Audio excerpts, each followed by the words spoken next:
Welcome to this week's Super Pinoy on Apna TV channel 36. This is your Kuya Romy and you're watching Tuesdays with Kuya Romy. The other week, we invited Restoring Takarunga Hauraki, a group that talked about what they're doing in the Devonport area in North Shore, the restoration that they're doing. And this time around, we've asked them to come and show us some of the things that that they're planting, some of the actions that they're doing on the ground. So once more, I'd like to introduce Lance, Anna, and Maria. So Hello. Take it from there. First, let's talk about the plant species that we have in here. So what are these? Maria, you were talking about this flax. All right, I might just pass it over to. Sure. This is a kind of semi-random selection of plants that we took from our community nursery. So we have a volunteer nursery where we're growing native plants for our projects, and there are several species here. 2 trees, one shrub, that's a special one that we'll have Anne introduce, and forest chocolate, which is this black nymph fern right here. You know, specialty plants that we put in after many years of restoring a place because they need more special nurturing for the whole ecosystem. And then this Hauraki, which Maria will tell us more about as well. Okay, this is a demonstration of how this Hauraki it's at its infant stage right now. We learn about the tikanga of it. We have a karakia, we have a master raranga expert that comes and teaches us about weaving. Part of that is a whole cycle of learning, and one of them, briefly I'll say, there's a karakia, there's an explanation of how we use it, when we use it, some of the things that we need to watch, like we don't pick harakeke on a rainy day. Then when we harvest it, we learn about the different tikanga of each of these leaves and how they form. We also, when we do harvest them, there's a careful way of doing it. Then we learn to weave it, and then we return back whatever rubbish that we have back into the plant. And that's just part of the ecological systems in tikanga. Very good, Maria. I like that. I attended one of the weaving classes actually, and they taught us that in the process of cutting, you only cut the ones that are outside. The grandfather, they call them. Yes, this is the baby one in the middle because it comes down on the V. Here's the parents, there are names to it, and of course there's grandfather. So you don't cut those because that's the family. Yeah. But anything out of that, otherwise it dies. Correct. And there's a certain way of cutting it on an angle so that when it rains, it actually helps. This is only just brief, but it helps to water and keep the moisture into the plant. Yes, that's very good. Thank you. Well done. Yeah. And also, people talk a lot about Manuka Honey, right? And Anna, would you like to introduce to them the Manuka tree? This is a Manuka plant here. You can see these little seed pods here are where the flowers were that the bees use to make the Manuka honey. This plant is a great plant for starting a forest. It's a good species that starts on cleared land and grows up and gives cover, and good for lizards and all sorts of things like that. Yeah. And can you also plant it at home? You can plant it at home, yes, and it's great for firewood. Right. So you can use it as like for the fence, or how do you use it at home? Just well, you can use it for fences. Like you can see, this one's got a very straight leader plant. If it grows up and it's about that round, it makes a lovely little rustic fence. Oh, right. But keep planting these seeds, which are very fine, so that you get more of them. Right. Okay. And we have the last 2 next to you. Yeah, so these are 2 of the giant trees of the region. This is karaka, which has the orange berries, the karaka that's named after. That's the Maori word for orange. And this is tarere. I think that's how you pronounce it. Tarare. This is this is one of the largest ones actually, and it has a large purple fruit. So both of these feed the kereru, which is our giant pigeon species in New Zealand. T-shirt. Oh, that. And our T-shirt, that's right. Here it is. Yeah, yeah. The caribou is one of the species that we're really trying to bring back to our area. We have a few, but we'd like to have more, among other ones from the islands. So planting more of these in through time, we'll have more and more food for the caribou. Okay. And can I add just one more thing? It's also medicinally and culinarily very useful too. Which one? When you learn plants. Oh, okay. For example, this one is a medicinal one. Yep. And that can be used for dysentery or even for constipation. And this, well, there's multiple things that I can talk about that. You know, mainly because that is a very versatile plant for everything. For weaving. This is the same species as tea tree, right? Yeah. Cook used it to stop scurvy, so you get vitamin C from Yes. As well. As well, Yeah. yes. Okay. We are going to take a break for now, and when we come back, we're going to talk to you more about how this group, Restoring Takaronga Hauraki, and the other volunteer groups throughout New Zealand are trying to control the infestation of pests.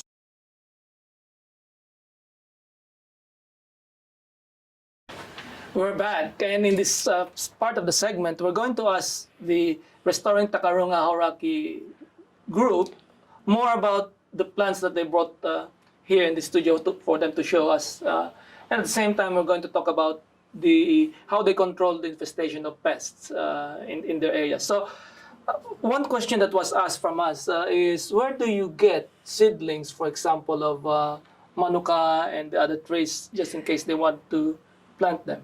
A lot of native plant nurseries have them. Your local community nurseries have them. I have grown these from the seeds with preschoolers, so they are very easy to grow, a lot of these trees. And so give it a go, I would say. Yeah. Grow your own. Grow your own, yeah. Okay, so now we go to the different traps that you have here in front of us. Yeah, so we're trapping a handful of different predator species of pest animals. We're really lucky on the Devonport Peninsula. We've already dispelled of possums. There's very few mustelids, and so the rats, the rodents, are one of our biggest target species. So we have a number of different types. There's actually great variety of different ways to trap rats these days. We have different ways to keep people safe and pets safe. So this is a locking station. So I'll tell you about what that's for later. That's for our volunteers. This box actually is locked so that we can keep anything out of here, both any curious animal, pets, or curious children, for example. So this is an automatic one, a good-natured trap that has the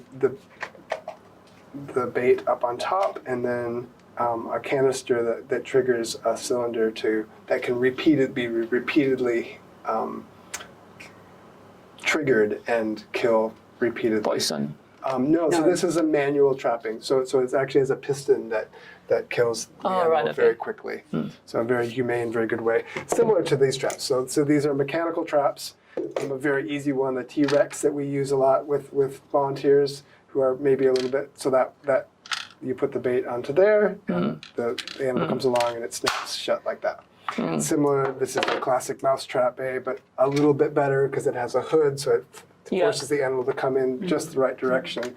And again, we use these traps inside of the trapping tunnels that are made by our local men's shed. So we put this inside like that when it's set, with a bit of peanut butter on it usually, or maybe a little oats as well. And we have 2 species of rats that can enter here. Very large rats can get through very small places. Really?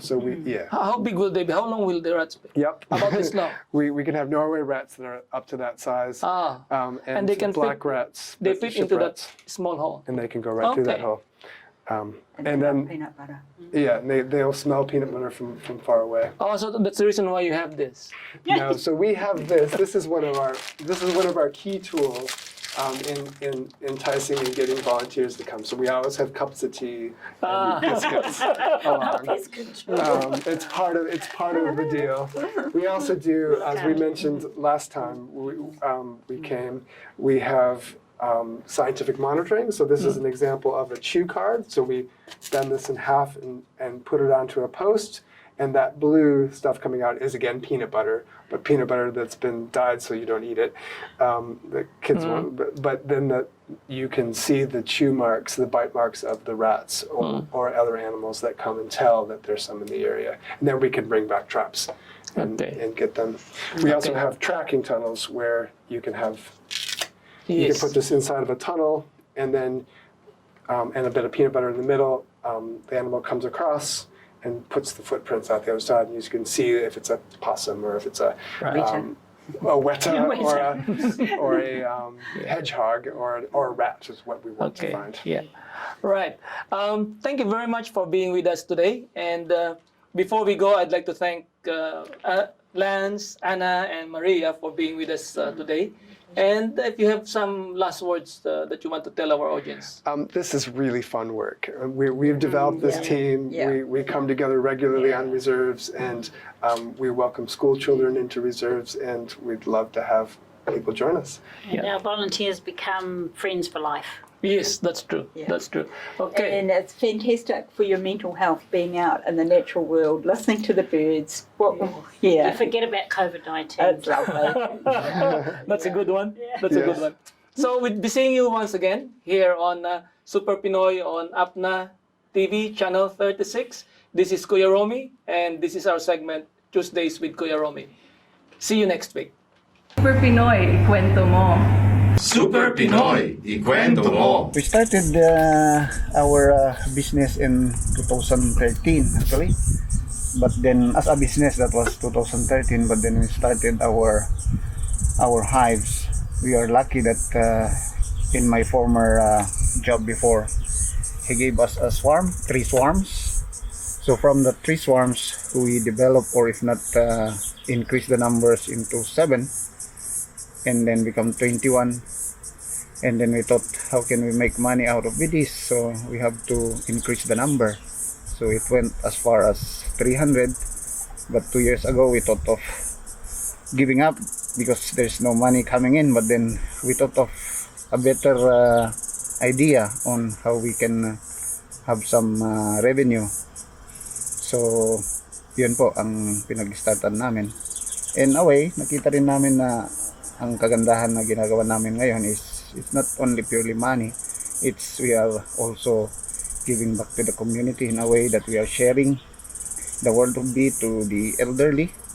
That's our job as well, and targeting the schools to have the bee awareness really.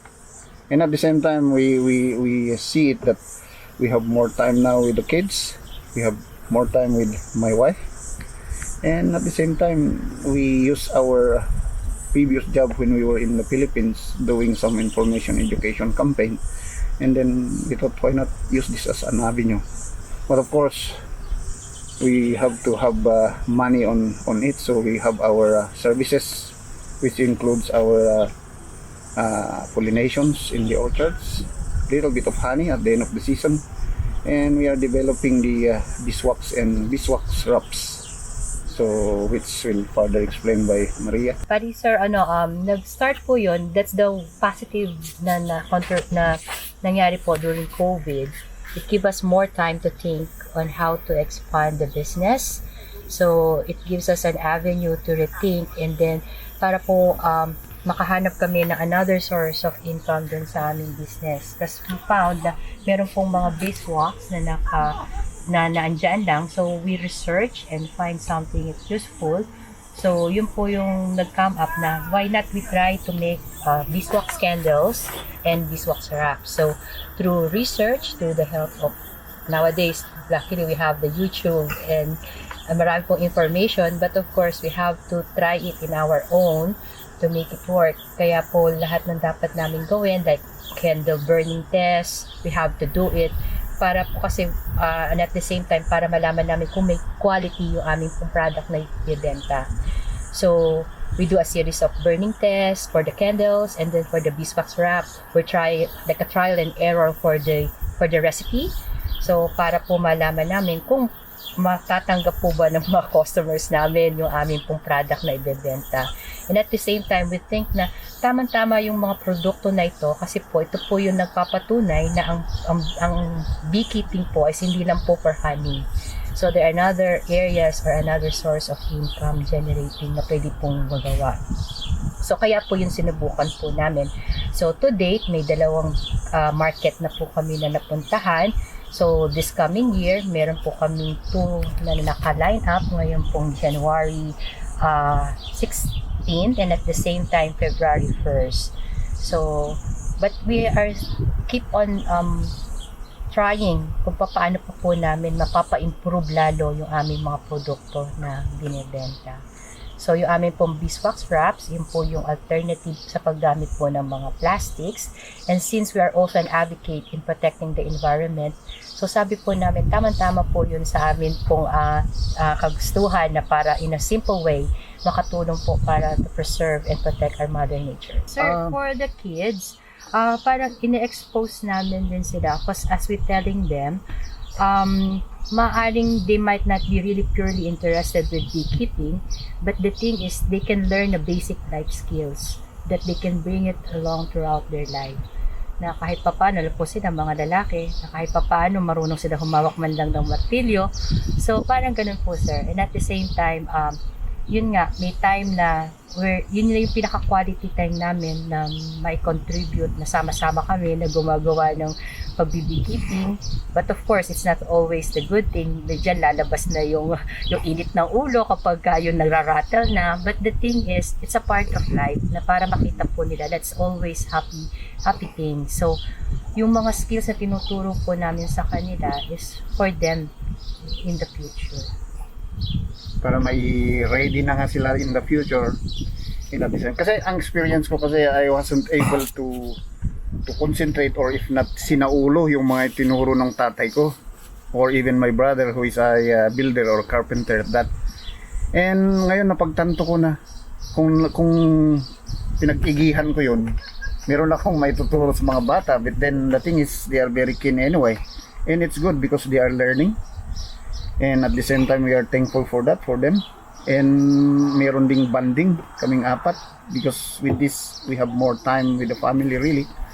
And our motto actually is working together with bees as a family. So yun yung ano. So as a family, then we work together with our bees. If you had a girl, a daughter, ano kaya magiging role niya in running this smooth operations? Sir, siguro more on the admin side din, makakatulong. And at the same time, ang beekeeping naman is all throughout ng bawat activities. But more specifically for a lady, it will be good for a queen rearing operation, sir. Because comparison to a honey production side, it's more lighter. In terms of heavy lifting, mas lighter po kasi ang queen rearing production rather than sa honey production. Yeah, as to the writing, when I work with the Department of Agriculture, I have a column there, writing poetry. So doon ko nag-start actually, but then when I came to work as a beekeeper, parang natingga ng about 10 years. Imagine that, from 10 years. And then lately, last year doon ako ulit nag-umpisa in a way na trigger baga yung passion ko na magsulat in poetry, and at the same time yung article promoting the beekeepers or the Filipino beekeepers in the New Zealand Pinoy migrant news. So in a way, nung nag-lockdown pati, na nagkaroon ako ng time na magsulat-sulat ulit, and at the same time I get my inspiration to nature really in writing poetry, and at the same time with the bees. So ayun ang isang natutunan ko naman sa beekeeping. It's not just on beekeeping alone, but then how you deal with people, how you value them, their participation, or if not their commitment, or if not their contribution to preserve the environment. Tell me a bit about your YouTube channel, the Haring Pukyutan. Yeah, we started that one 2 years ago to basically to share our knowledge and skills in beekeeping. So, kumbaga yung mga target viewers namin is yung mga would-be beekeepers way back home. Because for us, we started as a trainee as well. So noon nangapa kami kung saan kami mag-training. And then come to think now we have the technology already, and why not use it to share what you know. And then kumbaga to put the Pinoy beekeepers in the New Zealand map in a way what we are contributing to the economy of the country and the economy of origin sa Pilipinas. So naisip namin maganda sigurong maggawa ng channel na yan. But at the moment, hindi na kami nakakapag-upload dahil sabi ko parang natapos ko na yung aim ko na mag-share. So ngayon, it's purely on concentration on our business. To those, sa amin, kasi sa beekeeping is not an overnight job in a way. You have to be there to experience it and then learn from it, and then if it's for you, it's for you. And then if you have the love of nature, the love of the bees, and the love of the outdoor, then nandun ka. So hopefully yung mga future beekeepers is I advise them to be patient and to learn, experience it, and at the same time if they have the time to upskill, because learning is continuous. We learn every day. Hindi mo naman masabi na expert ka na kaagad dyan. So I'm thankful yung mga previous employer ko because they have the different way of doing things, even if not beekeeping alone, but then the way how to deal with people may apply mo sa sarili mong katauhan. So yun, they have to upskill, they have to experience it, learn from it, and then love what they do and believe on what they do, and at the same time with the family. So yun naman kung if the family works together, then they will stay together, something like that. Yun ang motto namin. About ikaw naman, Cecil. So sa mga future also mga beekeepers now, kumbaga keep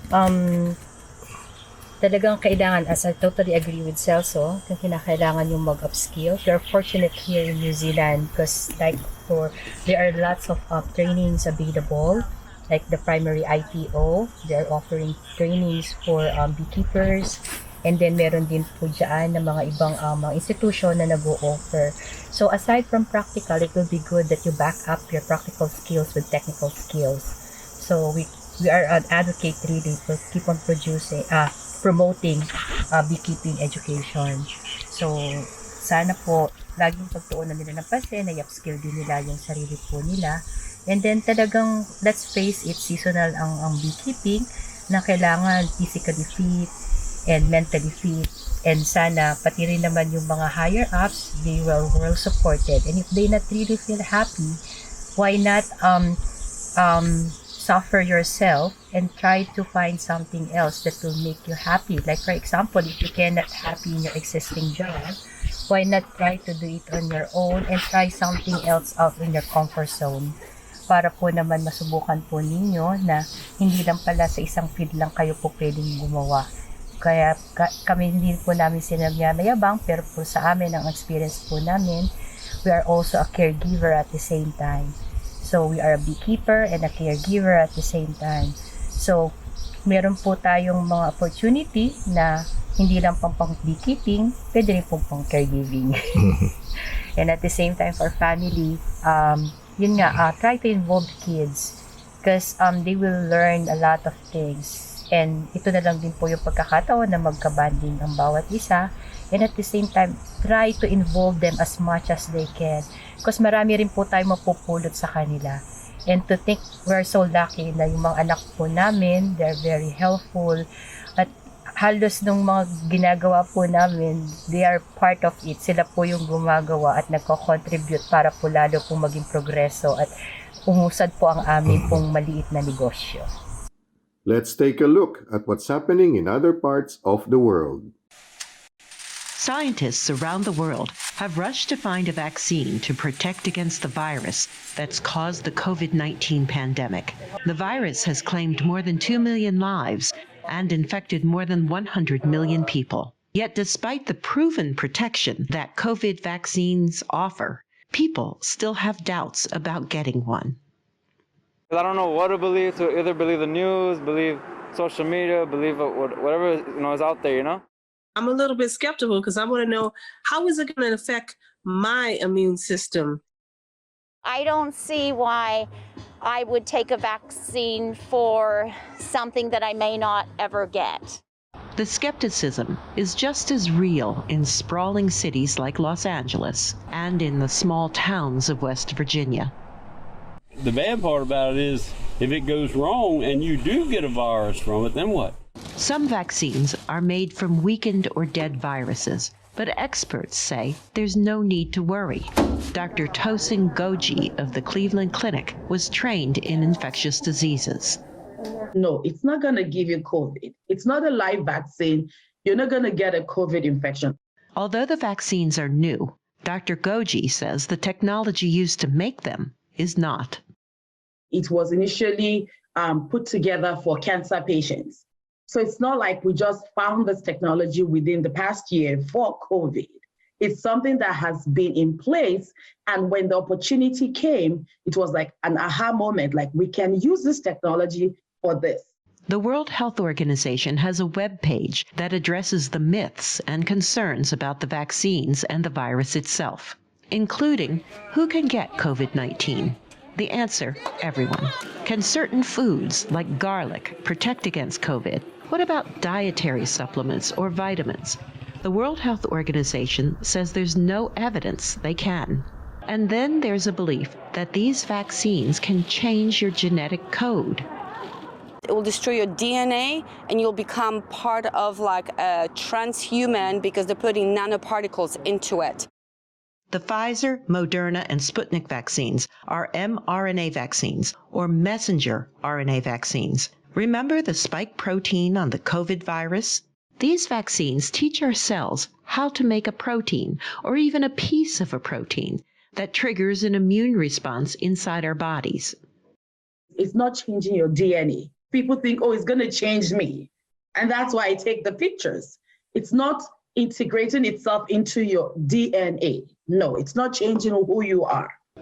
The World Health Organization is calling for massive public education campaigns to address people's concerns and their fears. Experts say vaccines, along with prevention efforts, keeping hands clean, wearing masks, and social distancing will put an end to the pandemic, but only if people follow these practices. Carol Pearson, VOA News.